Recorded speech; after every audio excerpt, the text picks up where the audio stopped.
Eu divido a minha história empresarial em fases, sendo que a primeira fase da minha jornada empresarial foi aquela fase em que eu parti do absoluto zero, do começo, um investimento muito pequeno e com quase nada de conhecimento. Eu trabalhava, me dedicava, só que não sobrava dinheiro para mim. Eu não faturava e também não ficava nenhum dinheiro no meu bolso, ou seja, eu não ganhava dinheiro. Essa é a primeira fase. A segunda fase da minha jornada empresarial é a fase que eu comecei a faturar meu primeiro milhão, lá pela terceira empresa, só que mesmo faturando bem, o dinheiro não sobrava no meu bolso, ele não ficava para mim. Então, tanto na fase 1 quanto na fase 2, o dinheiro não permanecia no meu bolso. Isso me intrigava. Por que o dinheiro não ficava para mim? Pô, eu me dedicava, estudava, trabalhava todo dia, mas por que o dinheiro não ficava para mim? Então, lá em 2005, eu comecei a estudar a mente humana. Como que se comporta a mente humana? Como que funciona a mente humana? O que são bloqueios? O que são crenças? Como que se forma a nossa mentalidade? Eu fui estudando, e eu anotava tudo aquilo que funcionava para mim. Tudo aquilo que eu estudava, praticava e funcionava, eu anotava. Tudo que não funcionava, eu descartava. Então eu comecei a criar meio que um manual para mim de como que funciona a mentalidade humana. Eu anotava tudo. Aí depois que eu comecei a ressignificar várias questões da minha vida, comecei a mudar minha mentalidade, comecei a desbloquear as minhas crenças, aí tudo mudou. Eu comecei a faturar mais, eu comecei a ter mais dinheiro no meu bolso, ou seja, sobrou mais dinheiro para mim. Eu comecei também a atrair mais dinheiro. E quando que isso ocorreu? Quando eu descobri de fato o lado emocional do dinheiro. Ou seja, esse é o lado racional do dinheiro. Eu estruturava a minha empresa com os melhores computadores, as melhores estruturas para que o lado racional do dinheiro. Eu contratava os melhores funcionários, os melhores gerentes, diretores, só que tudo isso é questão racional. Ou seja, é o que todo mundo enxerga, é o que todo mundo vê e é o que todo mundo tenta fazer. Esse é o lado racional do dinheiro. Porém, eu descobri que existe o lado emocional do dinheiro, que tem até mais força. O lado racional tem 5% do poder e o lado emocional tem 95% do poder. Ou seja, o que é o lado emocional? São os programas emocionais que estão gravados na nossa mente, que nos impulsionam mais perto do dinheiro ou que nos afastam do dinheiro. Ou seja, esses programas emocionais, eles podem ser potencializadores, nos colocar mais próximo do dinheiro ou nos afastar do dinheiro. Porque se a gente tem algo ligado, algum medo, a uma raiva atrelado ao dinheiro, a gente vai se afastar do dinheiro. Por isso que esses programas emocionais eu fui descobrindo e eu fui atualizando eles. É como se fosse assim, o lado racional do dinheiro é um ímã e o lado emocional do dinheiro é outro ímã. Certo? As pessoas só conhecem o lado racional do dinheiro. Ou seja, o dinheiro vem aqui e esse ímã, que é o racional, não consegue grudar o dinheiro na mão dele. Por quê? Porque só tem um ímã. Agora, se eu coloco outro ímã na jogada, que é o emocional, e começa a vir dinheiro, eu grudo o dinheiro. Porque o ímã racional com o ímã emocional, eles se juntam. E quando vem o dinheiro, eu seguro o dinheiro. Foi aí que eu descobri esses dois ímãs, que eu chamo de os ímãs da riqueza, os ímãs da prosperidade. É como se fosse aquele corredor jamaicano, sabe, o Usain Bolt, aquele que faz assim, quando ganha. Então, imagina o Usain Bolt, é um baita de um corredor, ele treina, ou seja, o lado racional dele, que coloca ele para treinar, está extremamente afiado, alta performance, ele trabalha todo dia, ele acorda cedo, ele treina, esse é o lado racional do dinheiro. Porém, imagine que no dia da corrida, ele está pronto, preparado, treinado, e a gente coloca um elástico na cintura dele, aqueles elásticos grossos de academia, e que segura a cintura dele. Então, da largada, ele vai correr e não consegue correr, certo? O que é isso? É o lado emocional, é esse elástico que segura, que bloqueia a prosperidade dele, a corrida dele. Então, por mais que ele tenha um lado racional muito bem treinado, se esse emocional estiver segurando, esse elástico estiver segurando, estiver bloqueando ele, ele não consegue largar, ele não consegue correr. Então você que está me vendo aqui, se você é o Usain Bolt da sua área, só que se tiver bloqueado a tua mente, não vai conseguir andar. Certo? Foi aí que eu cunhei o termo bateria. O que é bateria? Por que bateria? Porque são o que todo mundo usa que sabe que tem que constantemente carregar. O que é? É a bateria do celular, certo? Na nossa vida financeira é a mesma coisa. A bateria financeira, ela tem que estar em constante carregamento. A gente não pode simplesmente ganhar um conhecimento e deixar de lado. A gente tem que estar constantemente lembrando dele, criando consciência para ele e carregando. Por isso, bateria financeira. Temos que estar em constante carregamento. E quais são esses conceitos que eu fui descobrindo desde 2005 até aqui? São vários conceitos. Para carregar a bateria financeira, existem vários conceitos. Um deles é descobrir qual é o teu manual de instruções. Como que tu opera no teu melhor?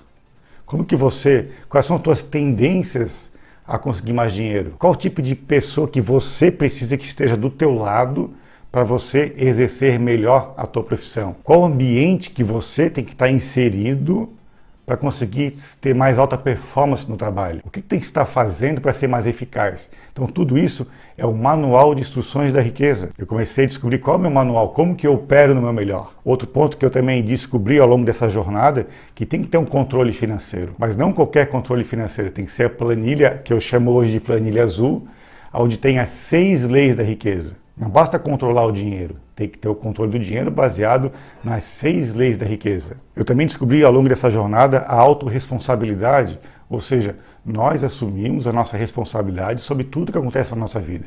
É aí que é o caminho da riqueza. Também descobri que todos nós nos auto-sabotamos por conta de alguma culpa atrelada ao dinheiro, ou uma culpa ligada com outras questões, mas que atrapalham a gente a conquista do dinheiro. A gente tem que saber o que está nos auto-sabotando. Também temos que ter um controle do patrimônio líquido, certo? Ou seja, não qualquer controle de patrimônio líquido, mas o patrimônio líquido que tem os 4 fatores do enriquecimento. Eu fui descobrindo isso ao longo da minha jornada. O que eu descobri também nessa minha empreitada de entender a mente humana? Que todos nós herdamos dos nossos pais programas emocionais limitantes do dinheiro. Programas emocionais negativos do dinheiro. E nós temos que reconhecer esses programas e devolver para eles. Temos que atualizar os nossos programas emocionais. Através do quê? Através do áudio da riqueza, que eu sempre construo os meus áudios da riqueza, que vão mudando, mas eu estou sempre atualizando, ou seja, sempre tendo um novo áudio da riqueza. E também através das reprogramações. Ao longo da minha jornada, eu sempre fazia reprogramações em mim de modo que eu queria ressignificar conceitos que estavam atrelados ao meu emocional. Isso eu sempre fiz. Eu também me conectei à gratidão. Existe como a gente se conectar à gratidão com exercícios e tal. Eu também descobri qual é a minha luz e a minha sombra, porque todo ser humano tem uma luz, ou seja, a qualidade dele, mas também tem a sombra dele. Qual é a sombra que domina ele? Eu descobri qual era a minha luz e qual é a minha sombra, e quando eu descobri isso, tudo ficou melhor. Eu comecei a operar no meu melhor. Por isso vem mais dinheiro, mais dinheiro, mais dinheiro. Também criei a meta azul. O que é a meta azul? É uma meta neurologicamente correta, que faz o teu cérebro entrar em ebulição, que faz o teu cérebro querer aquela meta. Essa é a meta azul. Então, desde 2005 até aqui, eu só trabalho com meta azul. E também criei o plano de ação azul, ou seja, não basta ter uma meta. Tem que ter uma meta, mas também tem que ter um plano. Então eu desenvolvi um método que é um plano que eu chamo de plano azul, que me coloca do ponto A no caminho do ponto B, ou seja, entrar em ação. Tem que entrar em ação. E tudo isso que eu estou te falando aqui, turma, eu vinha anotando nesse pouco mais de 15 anos, eu anotava tudo isso. E esses conceitos que eu usava só para mim, que eu usava como estratégia para poder me diferenciar da minha concorrência, estava tudo anotado e hoje virou um treinamento avançado, que eu chamo de treinamento avançado da bateria financeira. E todos os alunos que passam por esse treinamento, todos eles, só quem passa sabe, tá? Eles falam que é profundo e transformador. O que eles me falam? Léo, a minha vida está diferente. Parece que tudo que eu estou enxergando agora está diferente. O que aconteceu? O que tu fez para eu começar a enxergar o mundo diferente? Aí o que eu falo para eles? Eu mudei o ponto de observador. Eu não mudei a tua realidade, eu mudei o teu ponto de observador. Eu mudei a tua ótica de como você vê o mundo. Foi isso que eu mudei. E quando eu mudo a ótica de como ele vê o mundo, ou seja, para onde esse aluno, depois do treinamento, para onde ele olha, a tela do filme parece que está diferente, porque eu mudei o rolo do filme. O filme que estava na mente dele agora é outro e ele enxerga outra realidade. Então, se ele enxerga outra realidade, o comportamento dele também começa a mudar. Começa a ser mais otimista, mais positivo, mais para frente, mais de ação. e o resultado também muda. É aí, tá, que começa a mudar a realidade de fato dele. Porque o comportamento muda, o resultado muda tudo. Então a vida dele começa a se transformar por conta disso. E como que eu divido as aulas, as minhas, eu chamo de sessões. Como que eu divido as sessões do treinamento avançado da bateria financeira? Eu divido em 3 pilares. Primeiro, eu sempre entro com a educação para o aluno. Seja a educação emocional do dinheiro, a educação racional do dinheiro, eu começo a minha sessão dando essa educação para ele. Depois da educação, a próxima fase é a fase de ferramentas.